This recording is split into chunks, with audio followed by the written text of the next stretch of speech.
Je vous invite à vous lever.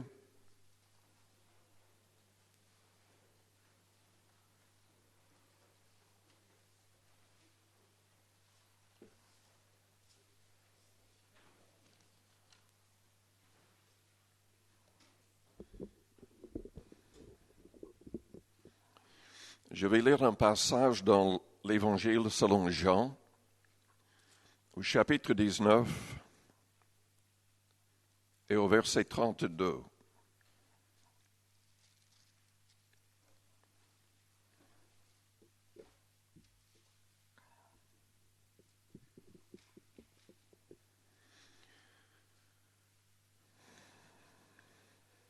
Le sang de Jésus-Christ est l'essentiel.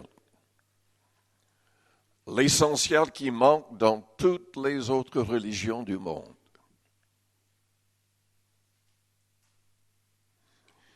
Lisons donc dans Jean 19 au verset 32. Plutôt au verset 31.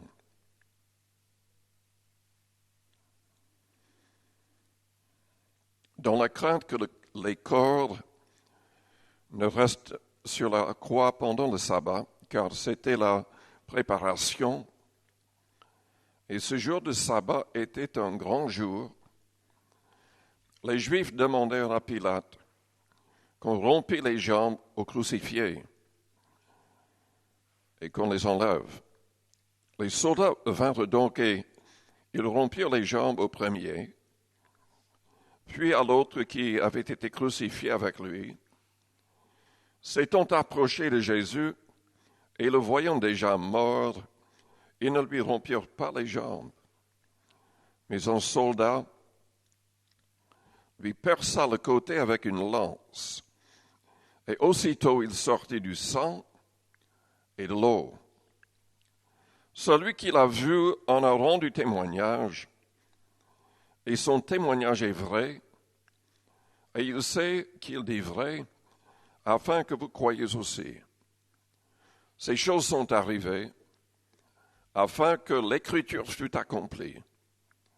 Aucun de ces os ne sera brisé. Et ailleurs, l'Écriture dit encore, ils verront celui qu'ils ont percé. Prions le Seigneur avant d'aller plus loin. Père Céleste, nous te louons, nous te bénissons ce soir pour l'occasion d'être de nouveau réunis dans le nom de Jésus. Merci pour ta présence.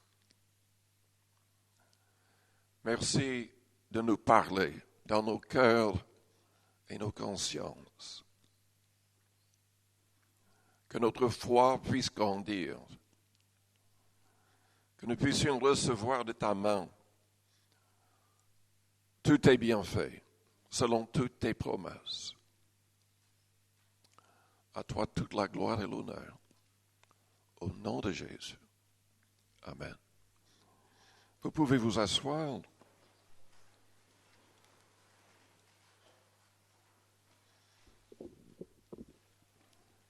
Oui, l'essentiel, c'est le sang précieux de Jésus-Christ. Un sang innocent.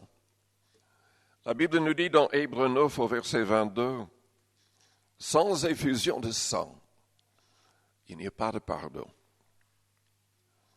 Vous savez ce que je vais présenter ce soir n'est pas nouveau pour vous, mais je me rends compte que dans notre monde, il y a des milliards de personnes qui ne comprennent pas ce que vous comprenez, ce que nous comprenons. Des milliards de personnes qui ont été endoctrinées contre le sang de Jésus, contre la mort de Jésus-Christ, contre la résurrection de Jésus-Christ. Mais son sang est l'essentiel qui manque dans toutes les autres religions du monde. Dans la Genèse, au chapitre 4, nous avons l'histoire de Abel et de son frère Caïn. Les deux ont commencé à chercher l'Éternel, mais Abel a offert du sang dans le sacrifice d'un agneau. Caïn a offert des légumes de son jardin. La Bible dit que l'offrande de Caïn a été rejetée, mais que le sacrifice d'Abel a été accepté. Ce que je trouve magnifique dans l'histoire, c'est que bien que Caïn s'est trompé, Dieu lui a parlé du ciel. Dieu lui a donné l'occasion de corriger son action. Mais au lieu de le faire, il tua son frère. Il tua le juste. Et c'est exactement ce qui est en train de se passer dans le monde entier. On voit les chrétiens qui croient au sang de l'agneau, Jésus-Christ, qui sont en train d'être massacrés, assassinés, tués, persécutés partout. Le même principe.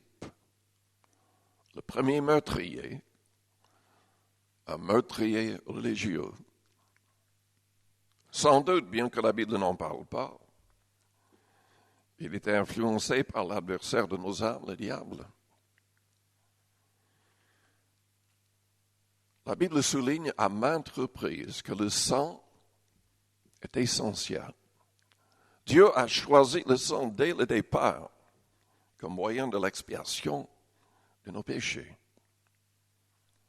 Tout devait être sanctifié par le sang. Dans l'Exode, au chapitre 24, j'aimerais savoir combien de personnes ont leur Bible ce soir. Vous pouvez élever vos Bibles. Je vous encourage tous à venir à toutes les réunions avec votre Bible. Venez avec un cahier, venez avec un stylo. Notez les passages. Méditez les passages chez vous après. Mémorisez les passages, mémorisez les principes afin de savoir comment répondre aux autres, comment témoigner, comment encourager les autres. Lisons donc dans l'Exode au chapitre 24.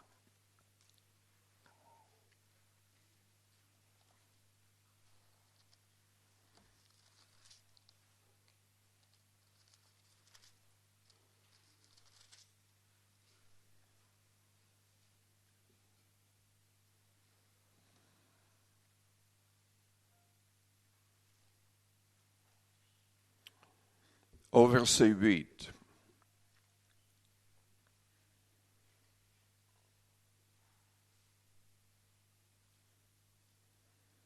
Au verset 7. Il prit le livre de l'Alliance. Dieu fait une alliance avec l'homme, avec le peuple d'Israël en tout cas. C'est ce que nous appelons l'Ancien Testament ou Alliance. Un testament, c'est après la mort de quelqu'un ou de quelque chose. Au départ, c'était le sang d'animaux qui était utilisé. La Bible dit, il prit le livre de l'Alliance et le lut en présence du peuple. Ils dirent, nous ferons tout ce que l'Éternel a dit et nous obéirons. Moïse prit le sang et il le répandit sur le peuple en disant, voici le sang de l'Alliance que l'Éternel a fait avec vous selon toutes ses paroles. Quand il y avait le sanctuaire et plus tard quand il y avait le temple, il y avait presque tout qui devait être sanctifié ou mis à part pour l'Éternel. Avec, de la même manière, ils aspergeaient du sang sur tout, sur les ustensiles, sur tout ce qui était utilisé pour l'adoration, pour les sacrifices. dans le Nouveau Testament, dans 1 Jean, au chapitre 1er, au verset 7. Même on devrait peut-être commencer au verset 6. Nous devons nous éloigner des ténèbres.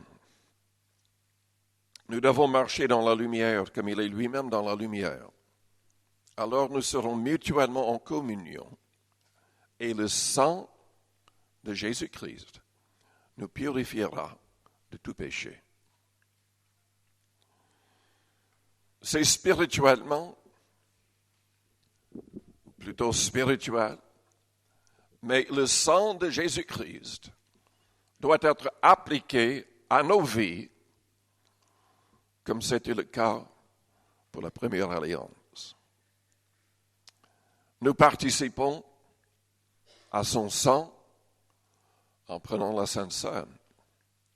Selon 1 Corinthiens 10, nous sommes en communion avec le corps brisé du Christ en prenant le pain rompu. Nous sommes en communion avec le sang de Jésus-Christ en buvant de la coupe. C'est la nouvelle alliance, le Nouveau Testament, signé avec le sang de Jésus-Christ. Dans Hébreux chapitre 9, au verset 12,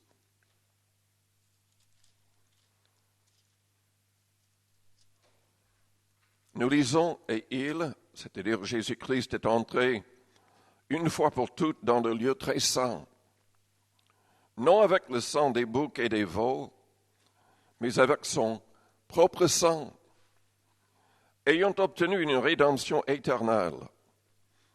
Car le sang des taureaux et des boucs et la cendre d'une vache, répandue sur ceux qui sont souillés, sanctifie et procure la pureté de la chair.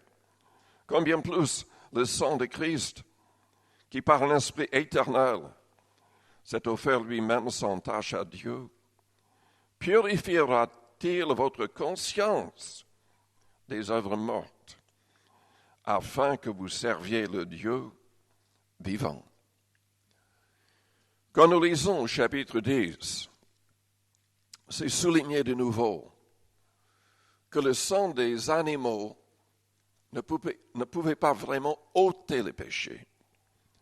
Dieu avait donné tous ses commandements dans l'Ancien Testament, simplement pour préparer le monde pour la venue du Christ, pour ce qu'il allait accomplir.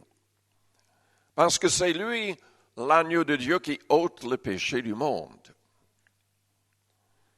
Et quand il s'est donné sur la croix du Calvaire, et son sacrifice a été accepté par le Père, quand il a ressuscité le troisième jour, tout ce qui était dans la loi de Moïse, dans l'Ancien Testament, a été aboli et remplacé par le Nouveau Testament. Un testament parce qu'il est véritablement mort. Je dis cela parce que les musulmans ne le croient pas, ni la mort du Christ, ni la résurrection du Christ. Depuis plusieurs semaines, je suis en contact avec des musulmans qui essaient de convertir les chrétiens à l'islam.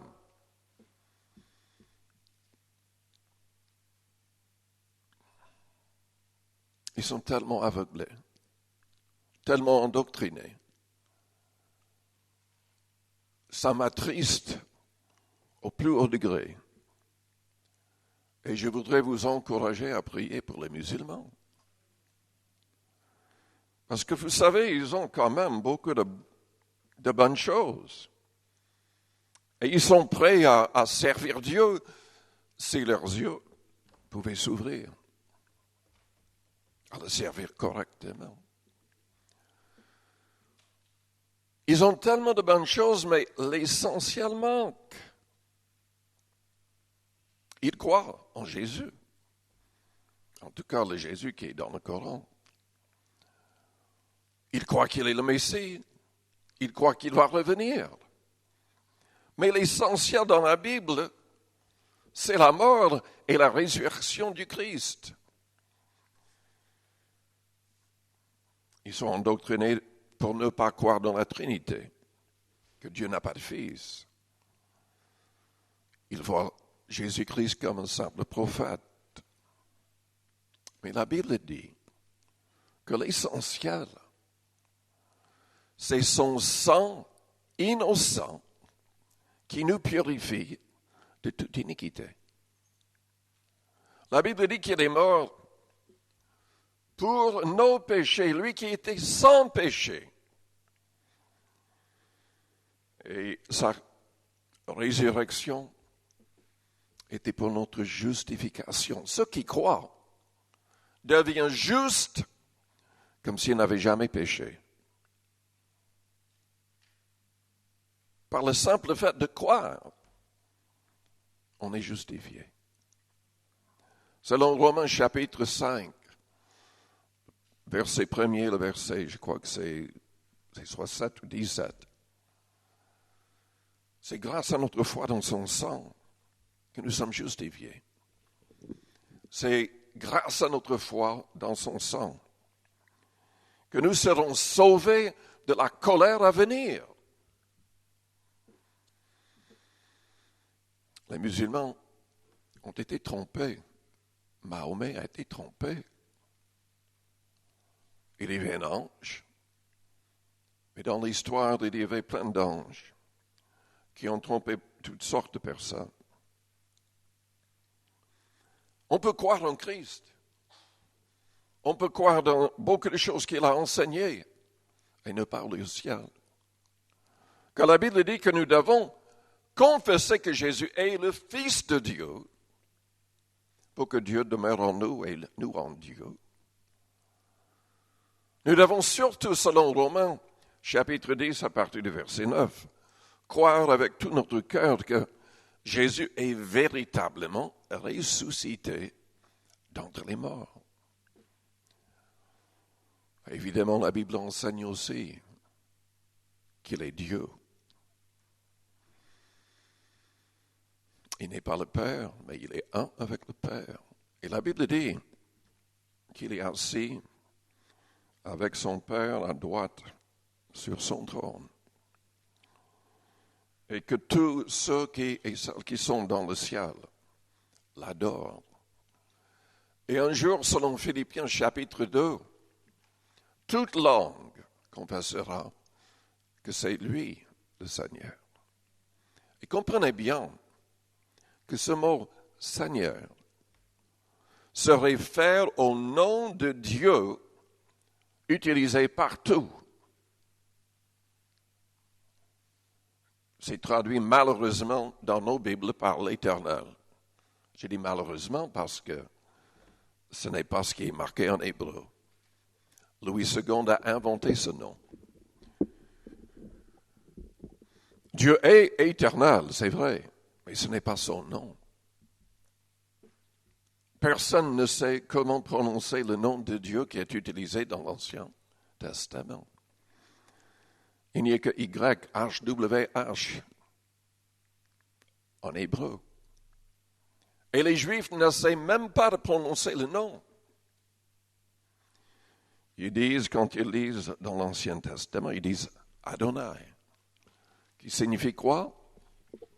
Seigneur. Il y a un mystère dans tout cela.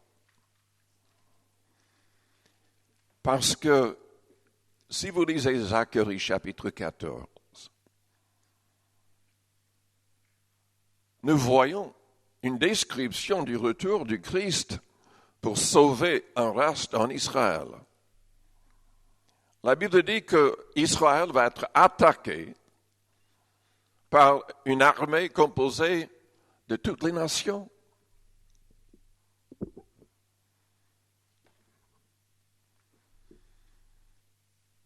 Et Jésus va revenir. Ça, c'est promis dans le Nouveau Testament aussi.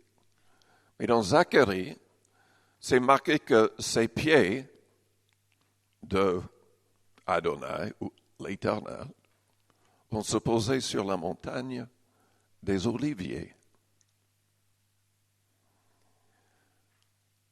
Si vous lisez dans Actes, Jésus est parti d'où? De la montagne des oliviers. 2 anges ont parlé à ses disciples après son départ pour leur dire qu'il allait revenir de la même manière, au même endroit. Si l'Éternel, Adonai, de Zacharie et Jésus, il faut comprendre, il faut saisir l'étendue de cette déclaration.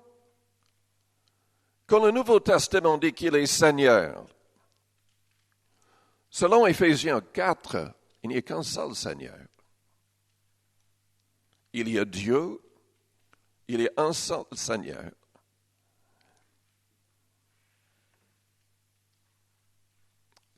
C'est Jésus.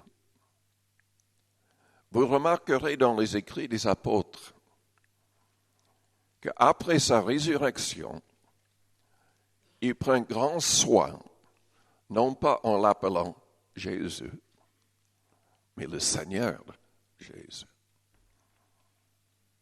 Le même nom pour l'Éternel partout dans l'Ancien Testament.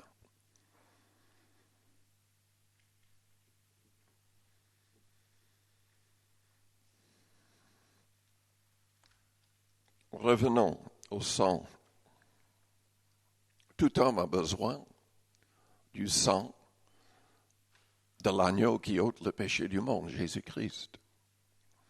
Car tout homme est pécheur.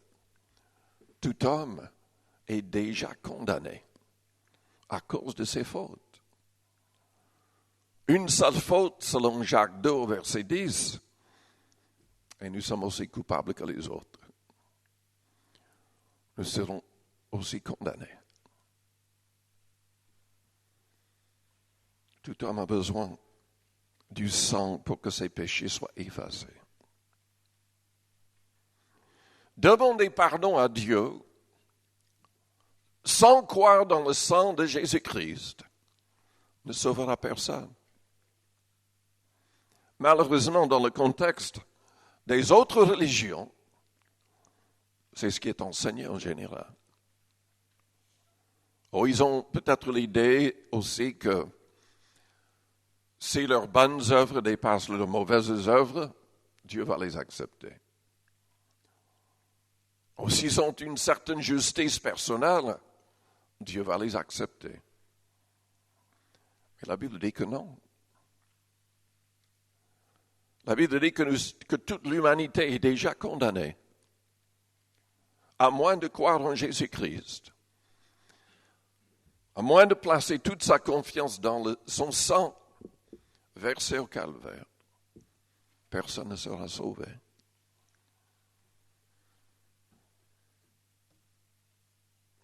Dans Daniel, au chapitre 9, il y a une prophétie magnifique. Vous le connaissez sans doute, peut-être pas. Mais j'ai vu des choses en le lisant récemment que je n'avais pas vues avant.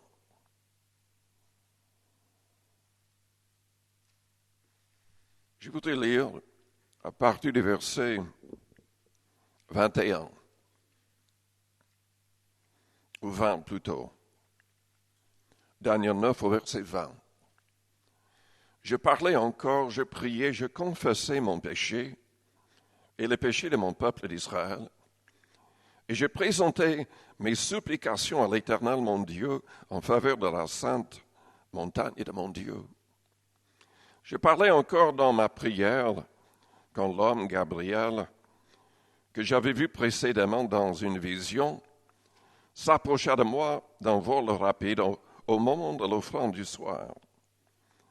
Il m'instruisit et s'entretint avec moi. Il me dit, Daniel, je suis venu maintenant pour ouvrir ton intelligence.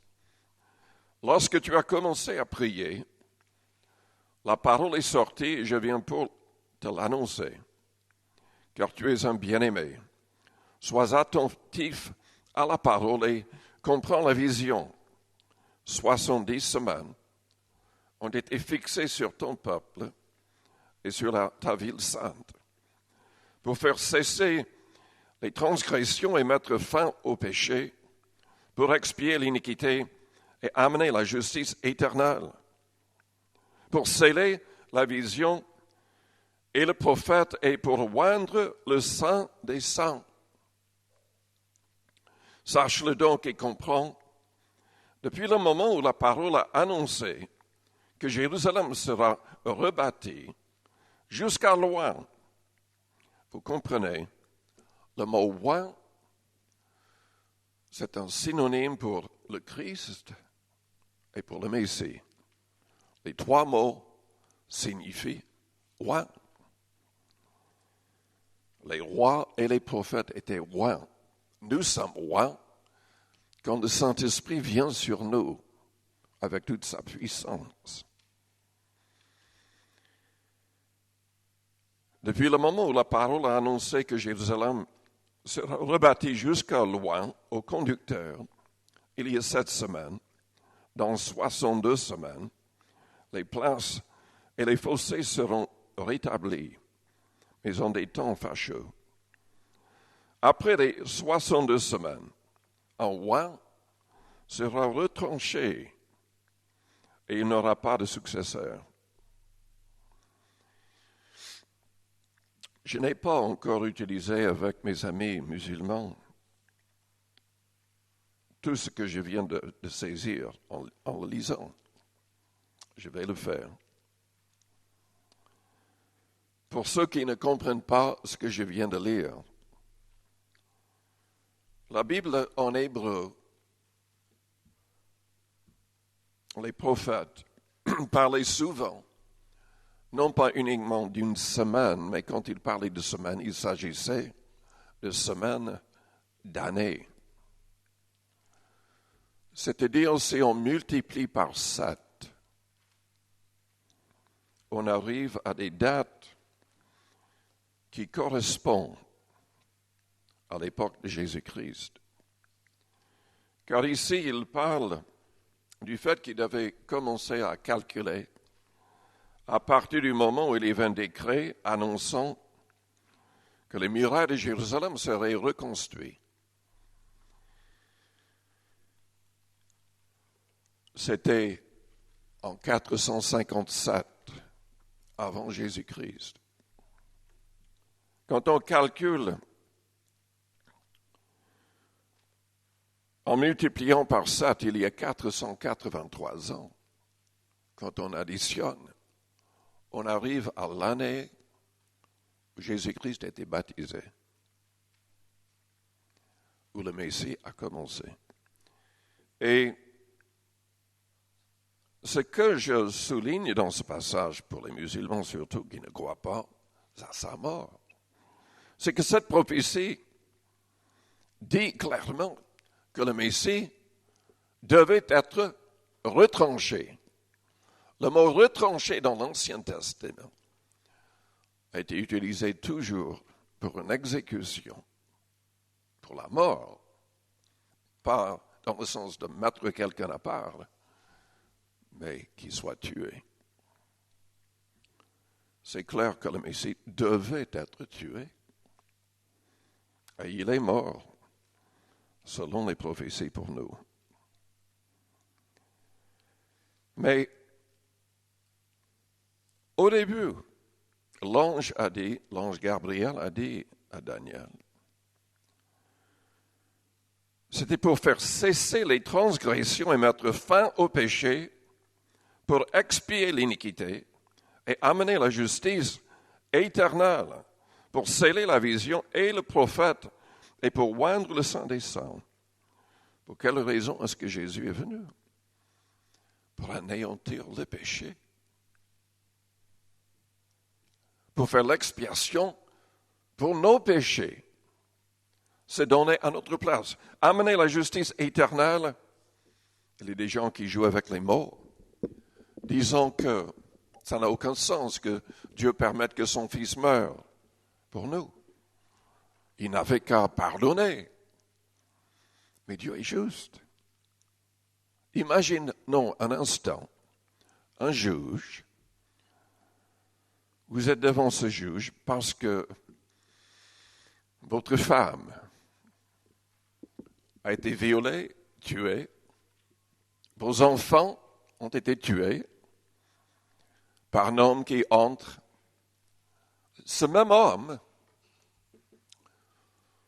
a volé vos biens. Il a même agi tellement contre vous que vous n'avez plus de travail. Vous n'avez plus rien.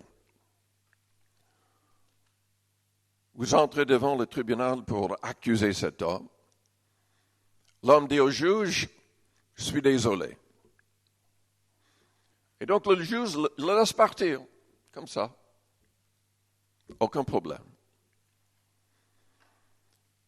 Qu'est-ce que vous diriez de ce juge à l'égard d'un tel juge?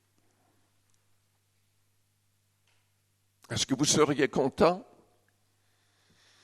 de son action, de sa réaction? Dieu est juste. Il y a une justice qui doit être respectée. Mais Dieu nous aime. Donc il s'est fait homme.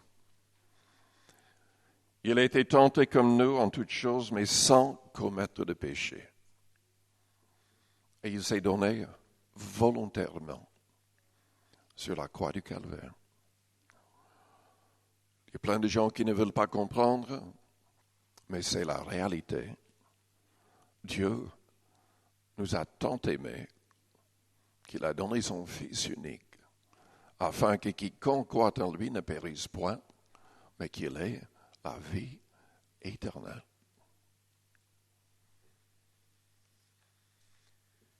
Il y a plein de prophéties qui en parlent. Je ne vais pas prendre le temps de les énumérer ce soir.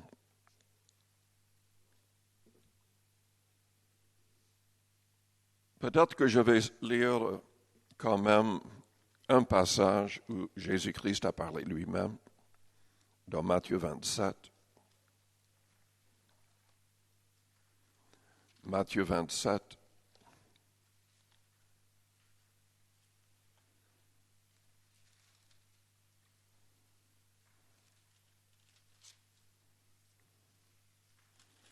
Au verset 49.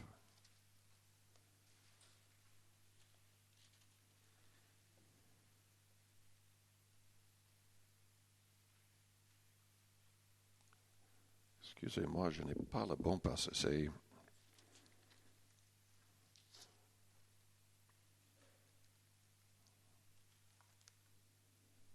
Non, je voulais Luc, chapitre 24. Luc au chapitre 24, au verset 25. Alors Jésus leur dit, c'est juste après sa résurrection. Les disciples étaient complètement déprimés. 2 de ses disciples marchaient avec la tête en bas. Et Jésus commence à leur parler en disant, ô hommes sans intelligence, et dont le cœur est lent à croire tout ce qu'ont dit les prophètes, ne fallait-il pas que le Christ souffrit ces choses et qu'il entrât dans sa gloire? Et commençons par Moïse et par tous les prophètes. Il leur expliqua dans toutes les Écritures ce qui le concernait. Commençons par Moïse. C'est très important ce qu'il dit là. Et ça s'accorde avec Daniel. Pourquoi est-ce que je dis que c'est important? En tout cas, c'est important pour les musulmans. Parce qu'on leur a dit que Mohammed est le prophète qui devait venir, comme Moïse avait annoncé. Jésus dit que c'est lui. Et Daniel, J'aurais dû le mentionner tout à l'heure, mais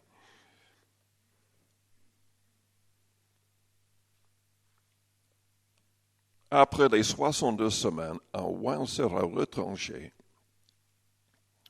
et il n'aura pas de successeur. Il n'y aura aucun prophète, aucun homme plus élevé que Jésus-Christ. Il n'y aura personne avec un autre message. Jésus est le dernier, le Fils de Dieu, avec la vérité.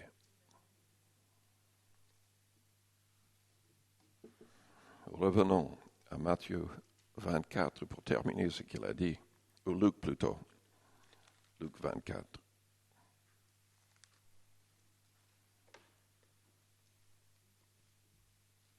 Ne fallait-il pas que le Christ souffrît ces choses et qu'il entre dans sa gloire?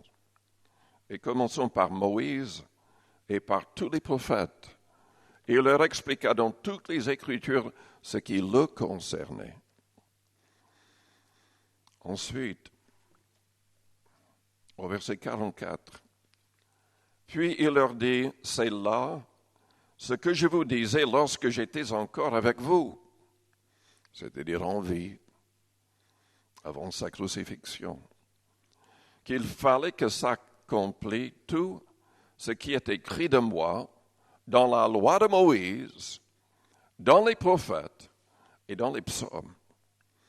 Alors il leur ouvrit l'esprit afin qu'ils comprissent les Écritures et il leur dit ainsi, il est écrit que le Christ souffrirait et qu'il ressusciterait des morts le troisième jour. Et que la repentance et le pardon des péchés seraient prêchés en son nom à toutes les nations, à commencer par Jérusalem. Vous êtes témoins de ces choses. Et voici, j'enverrai sur vous ce que mon Père a promis. Mais vous, restez dans la ville jusqu'à ce que vous soyez revêtus de la puissance d'en haut.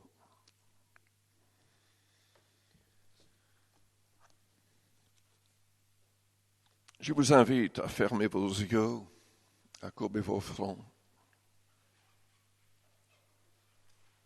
Je voudrais qu'on chante « Oh le sang de Jésus ». Je n'ai pas beaucoup de voix ce soir. Peut-être que quelqu'un pourrait m'aider pour commencer ce cantique.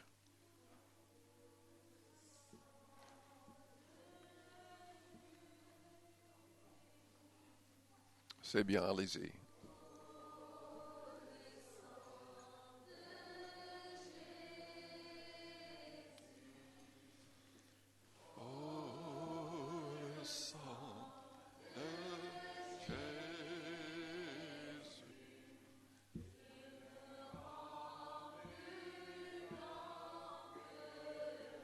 Chantez-le encore, élevez vos mains et remerciez le Seigneur en même temps.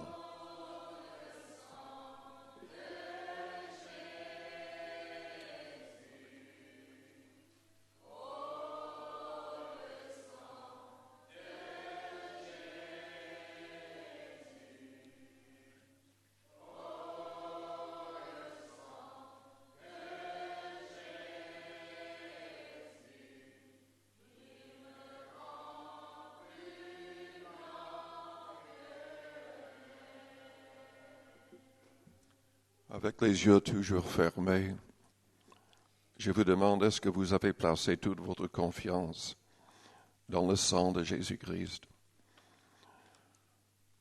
Ne placez pas votre confiance dans vos propres œuvres, dans votre propre justice. Ce sera insuffisant.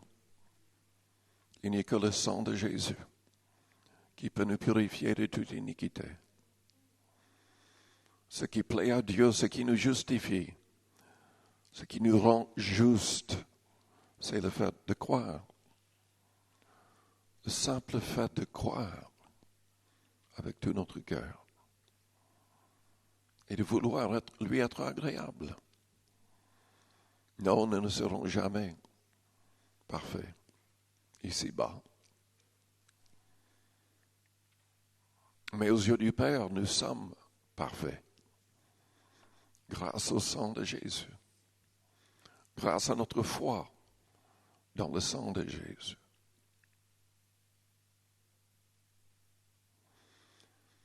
Si ce soir,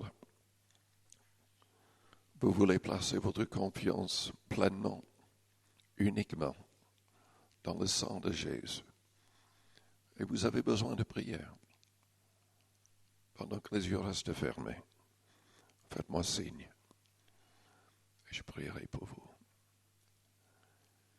Père Céleste, je te demande de nous purifier tous. Tu vois les personnes qui désirent placer leur confiance en toi. Interviens. Seigneur, entre en nous par ton Esprit Saint. Écris tes lois sur nos cœurs. Donne-nous le désir d'être saints en tout temps.